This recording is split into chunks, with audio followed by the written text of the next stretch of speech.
Spark information, the everything video, part 3. This timestamp is going to be 20 minutes to 30 minutes. If you do have to do a setup in your MLS, it's going to take somewhere between 2 and 10 minutes, depending on your MLS system. And keep in mind, this is a one-time setup, so once you do it once, you'll never have to do it again, so you don't have to worry about that. In my MLS, it's actually a pretty quick and easy one. It takes maybe 1 to 2 minutes. And then in other MLSs, like I said, there is no setup that you have to do. So just come to the screen, check it out, and then down below where it says how to export your data, that will actually describe to you how you actually go and export, in case you haven't done that before in your MLS system. All right, so let's go ahead and skip past that. And now I'm ready to do it. So let's just say I want to go ahead and upload my comps. So I can choose type or upload. Now type you would almost never use when it comes to comps. Type is only used when your property that you're trying to upload to Spark has not been listed in MLS. And that applies to your subject or your comps. So if your comps have been listed, which hopefully they have, then you just take that file and you can drag and drop it right up here. Now, the other thing you can do is if you're using Microsoft Edge or Internet Explorer, you're not going to be able to just drag the file from the same window. So you can click Upload, and you go and find that file. It's probably in your Downloads folder. You just find Downloads there in the top left. Then you go find the file, and you click it, and then you click Open. But I'm not going to do that. What I'm going to show you is how you just drag and drop it up. So if you're in Chrome or Firefox, you can just drag the file, drop it on where it says Upload. Then Spark has already translated the comps, and now it's grabbing the public records, and now it's done. And that was for 12 properties. And by the way, when it comes to potential comps for the sales grid, when it comes to the sales grid, you can load in up to 30 properties. When it comes to the market analysis, you can have up to 10,000 per file, but the sales grid, you're limited to 30. And now for the subject, I've got a couple options here. I can go to my MLS and find the listing for my subject and drag and drop it on. But let's just say your subject hasn't been listed. Then you can click Type. And basically you just tell Spark either the address or parcel number. And you type that in. Let's just say it's this one. And then you hit Get Data. And Spark will go and grab the public records data for that property and load it in. Keep in mind, if you click Type as your option, that in Spark, that's only to be used if your subject or if the property has not been listed. If it has been listed, do not use that option because you're going to get way less data. When you type in the address or parcel number, all Spark does is it goes and grabs the public records. It doesn't have a way of grabbing the MLS at the same time. You don't have to upload the file like I showed you with the comps. Okay, so I've got my subject there, my comps there, and I can just click Next. Now, if let's say your client also wants a 1007 rental comps, you can then go and do a search in your MLS for those 3 rentals, and you can load them right there. Or if you have a client that wants the REO addenda, then you can find some, like 3 listings you want and go and upload them right there.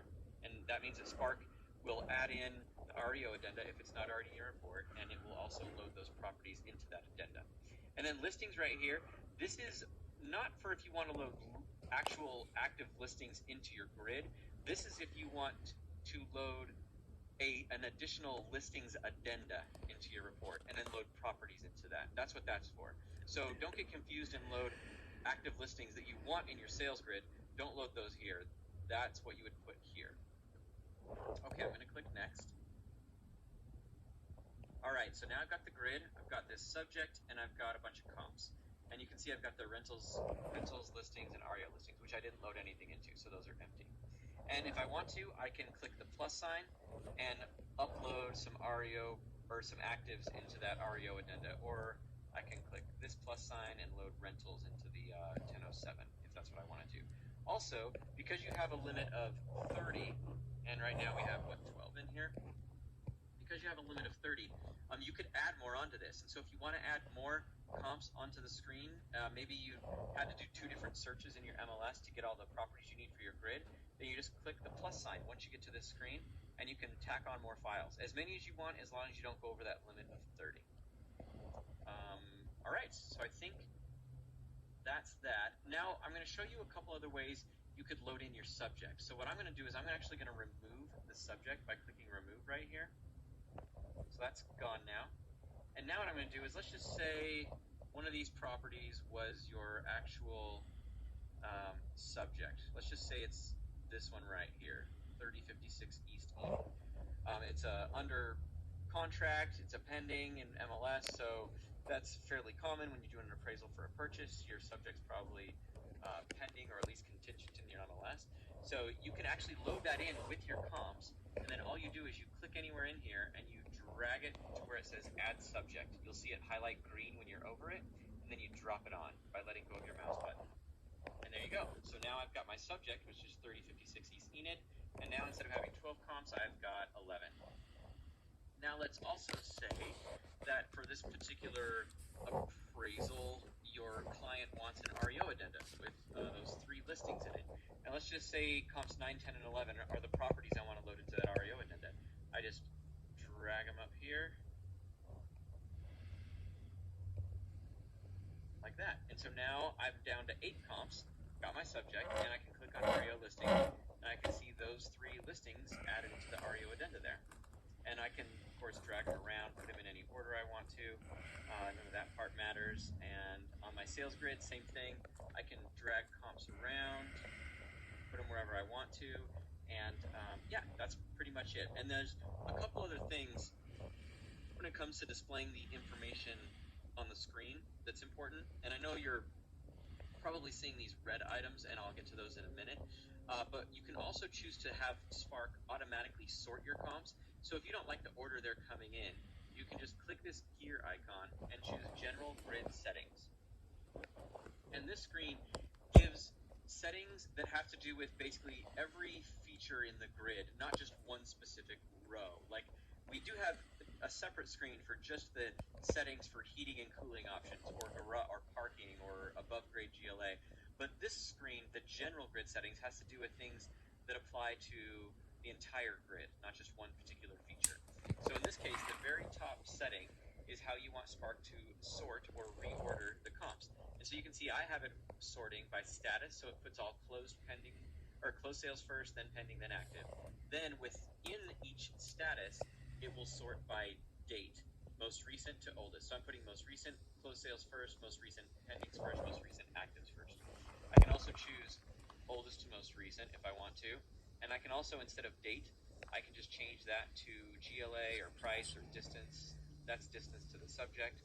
However you want to do it, you set it up that way, and that's how Spark will order it. And then you can also, if you don't like this, you can just turn this off so it's not sorting into the order of the statuses. Two other key things here. Abbreviation for unknown. So when Spark doesn't know what something is, like for example, if the agent for heating, they put other, then Spark doesn't know what to do with that, and so it will put in whatever you put here as unknown. So some appraisers do this. They'll type in like a all caps UNK for unknown, or just something so it like stands out to you, like so you know to go in and change that and look at it once it's in your grid. So yeah, I usually use a question mark, and I believe that's what Spark uses by default. The non-UAD separator, that's another important one. So let me just go back to the grid and show you what I mean by that. So non-UAD separator, that has to do with fields that are not governed by UAD and separating items. So for example, covered patio and balcony, those are 2 different things. They're separated by this /. Heating and cooling, they're separated by this /.